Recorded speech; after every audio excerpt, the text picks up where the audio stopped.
Barbie was last year's top grossing film, earning $1.4 billion at the box office. However, financial success did not translate to Academy nominations nor wins. I'm going to break down why I agree that Barbie wasn't deserving of many awards and why director Greta Gerwig was right to not have been nominated as Best Director. Now before we start, it should be said that this isn't a video stating how male directors are better than female directors. For me, last year's best film was directed by a female identifying director, and if you go through my channel, you'll see I have a video essay praising the work in Saltburn. But this video is going to break down the editing and the direction by Greta Gerwig in the film Barbie. This is Cinema is Dying, I'm Marcus Flemmings. Now I recently did a poll, who is the better director, Jordan Peele or Greta Gerwig? And this was the result. Now whilst I don't highly rate Jordan Peele, although he does have potential to be fantastic, I do agree with the results. Greta Gerwig started off her career as an actress in films like Frances Ha, directed by her husband Noah Baumbach, and the Oscar-nominated film Jackie. Her directorial debut, Lady Bird, was praised upon its release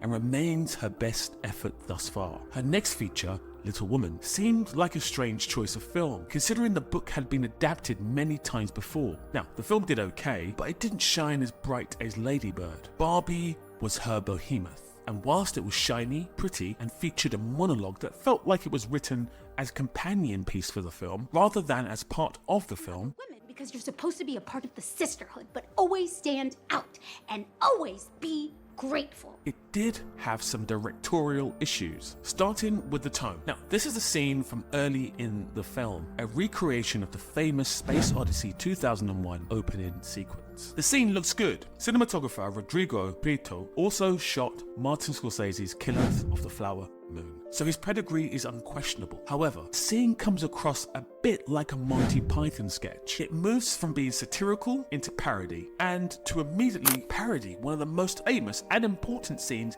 in cinema history is a bold move. A move that could cheapen your film. Unfortunately, it doesn't cheapen the film, but it does do this. And Barbie is all of these women. She might have started out as just a lady in a bathing suit, but she became so much more.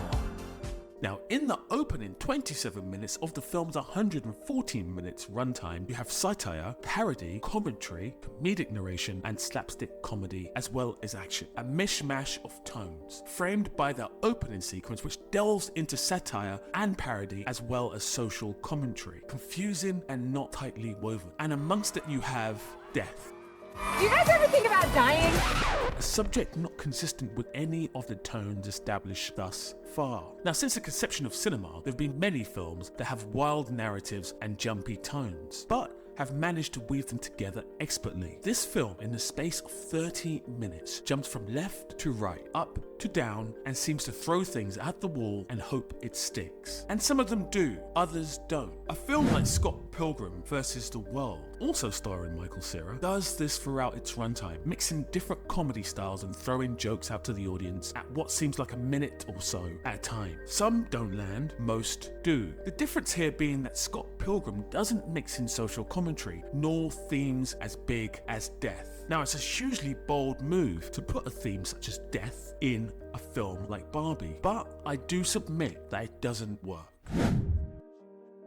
Now, the next point could be seen as more of a script issue than a director issue. However, as Greta Gerwig co-wrote the script with her husband and then took the task of executing the screenplay onto screen, this is absolutely a director problem. Now, with any film, establishing which point of view we see a story from is important. If your film has many points of view, that should be established early. Pulp Fiction does this within the first 10 minutes of its runtime, giving us an open bird's eye view on many characters throughout one narrative. Barbie, I submit, actually doesn't introduce its main character until 35 minutes into the film. Gloria, played by the Oscar-nominated America Ferrera. The story is actually about her as evidenced by her monologue, and it makes complete sense to tell the story from her perspective. Because yes, we have a fish out of water tale about Barbie coming into the real world, but Barbie's worldview isn't really shifted by this experience. And by that I mean, within the first 10 to 15 minutes,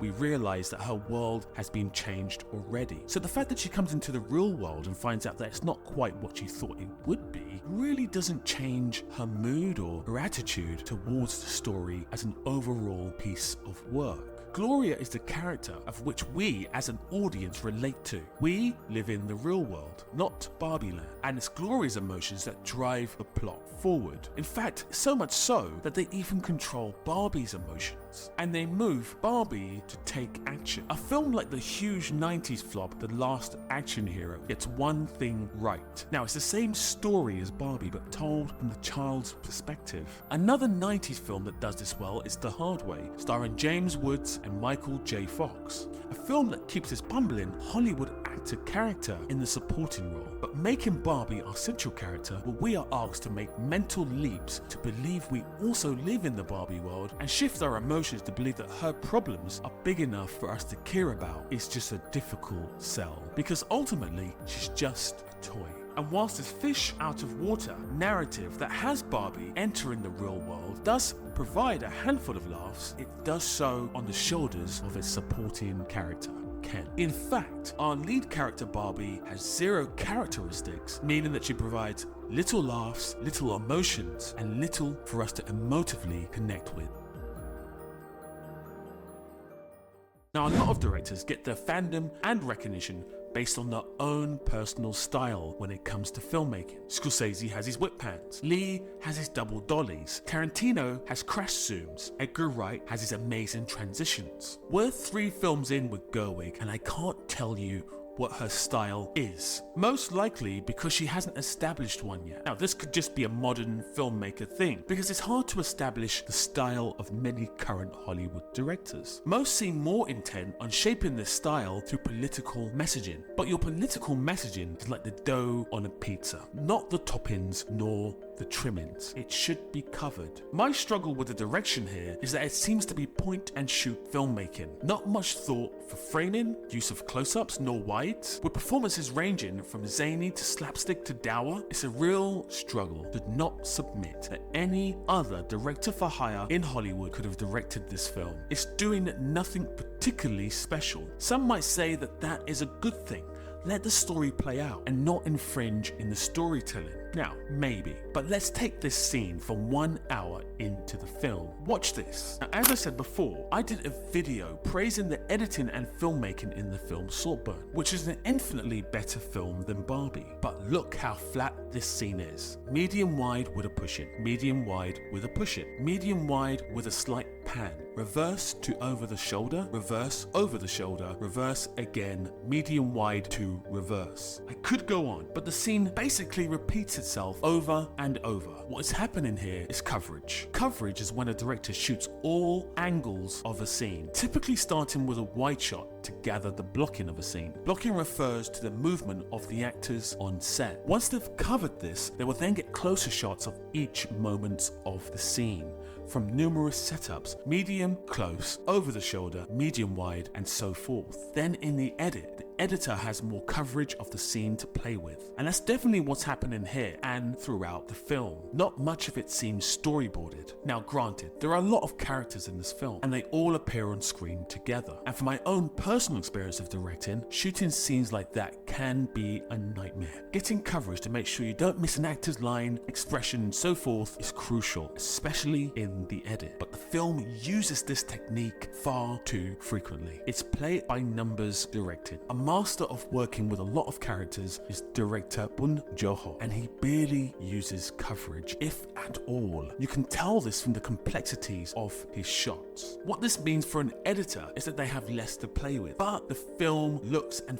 feels a lot better and tighter and far more organic. So let's just remind ourselves what this essay is all about. Why Greta Gerwig didn't deserve to be nominated as Best Director at this year's Academy Awards, and There's no universe in which the sentences any director for hire in Hollywood could have directed this film, and play it by numbers directing can bode well for someone looking to get nominated as Best Director for any awards. So ultimately, I would honestly say that any director could have directed this film, any gender and any race. I don't see a stamp of Gerwig on this film. Now, to her credit, as I said at the top of this essay, the film made $1.4 billion, and she was the captain of that ship. No doubt. But not all captains get to see their name lit up in the lights. Sometimes you just have to set sail and arrive at the destination with very little choppy waters. All crew and passengers delighted. And that's what Barbie is. Just another expensive cruise from LA to the shores of financial success. And for that, Gerwig should get all the love that Hollywood has to offer. So what's your opinion on Greta Gerwig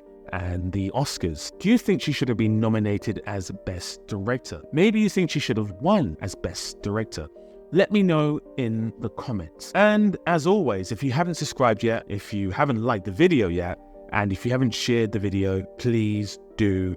The algorithm would love you and love me if you did so. And until we speak again, big love.